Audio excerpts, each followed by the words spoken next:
Hi guys, Dan the Jamaican here, and as usual I've got a Call of Duty gameplay. I'm going to be talking about COD, of course. I'm going to be talking about why I do YouTube, and yeah, just YouTube and gaming and stuff. Right, so basically YouTube, if you haven't realised, is extremely hard to get big in now, and all the big channels are pretty much established. Maybe one in every 10,000 new channels, maybe, probably less than that, probably like one in every 30,000 new channels gets big. And by big I mean 50,000 to 100,000 subs. Nothing really big, very, very rare.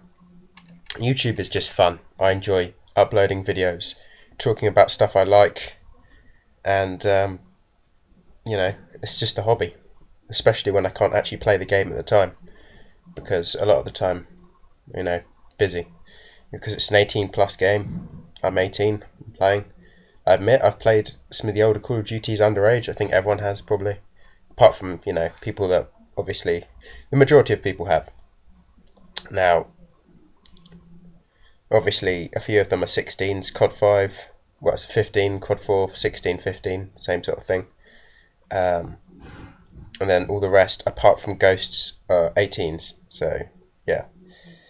Do I think the age matters? No, it probably doesn't. I think making it 18, actually, as weird as this sounds, probably boosts the sales, because people think, oh, this is going to be more of a competitive Call of Duty, a more realistic Call of Duty, with war scenes and stuff like that.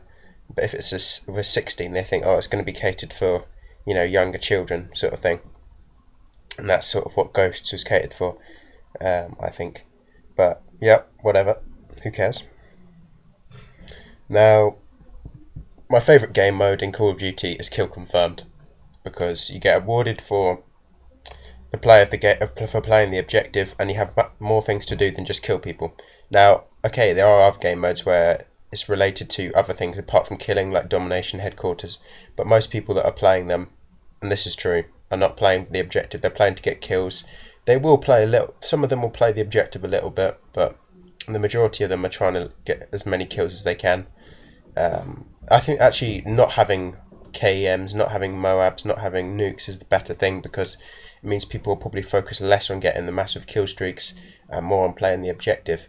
And I think Kill Confirmed is probably the most successful objective mode. I quite liked Headquarters, but it's a bit campy when you're capturing the headquarters. But I did think it was pretty fun, to be honest. I just think they could maybe make the headquarters a bit bigger, so it's harder to camp in. So you have to have a bit of gun skill to keep it down. But whatever. But yeah, I did actually. There were some good things about Call of Duty Ghosts. Not many, but there were some good innovative ideas that they put into the game. I liked having the Honey Badger, a gun which is already silenced. That was a good idea. I hope they continue with it, maybe one or two guns in the upcoming Call of Duties, including Advanced Warfare. I hope they do that. They have a gun with something already something built into the gun. I liked the idea of search and rescue. I thought that was quite good. That was clever. So I hope they continue doing that. I don't really play search and destroy or search and rescue, but I just think it's a good idea for people that do. I think search and rescue is a much better idea than search and destroy, so I hope they continue that. Cranked was a good idea. Unfortunately, it doesn't work, but it was a good idea, and perhaps Treyarch could improve it, because I think Treyarch are at the moment they're much better than Infinity Ward. The old Infinity Ward for me was the best Call of Duty developer, but Treyarch is pretty good as well. I mean, they haven't made any disappointing Call of Duties yet. I thought Black Ops 1 was the worst Call of Duty that they've made. I thought the multiplayer was a little bit boring. It worked well, but I just felt there was no real fun factor to it. I like the chopper gunner, that's fun to use. And I liked Nuketown, the original Nuketown, that was good. But I just didn't think it was that fun. The zombies were fantastic. I thought the campaign was really poor as well. I thought that was the worst Call of Duty campaign, Black Ops 1. I don't know what you guys think, but it didn't. I know they don't really make sense, but this one was really messed up. The Black Ops 1 one, I thought the missions weren't that fun either. The ones where you go back in time when you're playing as Reznov during World War II, those were quite fun. But apart from that, I didn't think it was very good at all.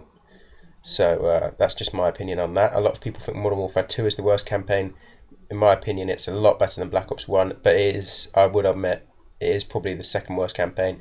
I don't think COD 5 was that good either. A lot of people raving about it, but no, I don't think it was that fun. It was okay. It was better than, definitely better than Black Ops 1, but nah, not that good in my opinion.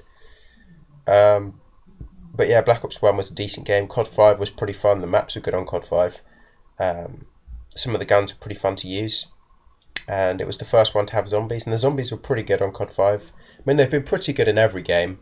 Black Ops 2 was disappointing because we expected zombies to be as good as Black Ops 1 or even better. Unfortunately, that's not really the way Call of Duty works. Once they really get something correct, it usually doesn't become any better. They'll think of new ideas, some of the ideas will be good, but the overall gameplay will be a bit, not as fun as it was before, and that's the case with Black Ops 2. Some of the graphics in Black Ops 2 Zombies are fantastic. Mob of the Dead looks really good, but again, too many complicated ideas ruined the actual gameplay. When you first were working out the map, it was fantastic because you had so many things to work out. But a lot of people that play Zombies want to play, you paid a lot for it. You want to play it a reasonable amount of times. So once you've played it and you worked out everything to do, it's a really tedious map because you've got to do the same. I mean, of course, you've got to do the same things over and over again in all the zombies every time you play. But I mean, turning on the power, or having steps to turning on the power, or having steps to pack a punch, is so much better than having to do certain things every single time, like a really long steps to pack a punch in Mob of the Dead. It was ridiculous every single time, and every single time you wanted to go back and pack a punch, you had to do the same thing, and it took ages. So that's why I didn't like that really. And obviously there was no revive as a perk, which I think is always a bad idea. And I just thought they were too innovative in that map. They just made it too complicated, and otherwise it would have probably been up there with, it could have actually been, in my opinion, it could have been the best map ever made for zombies. I wasn't a massive fan of the characters either, but the cutscene at the start was the best cutscene I've ever seen, in my opinion. So yeah, real potential for that, but they kind of messed it up, I think. And same with Origins, real potential, messed it up, made it overcomplicated, takes ages to set up, really poor basically. I thought it was a really bad map. As a map, as a layout, it's fantastic, but robots in the sky, really, it's just stupid.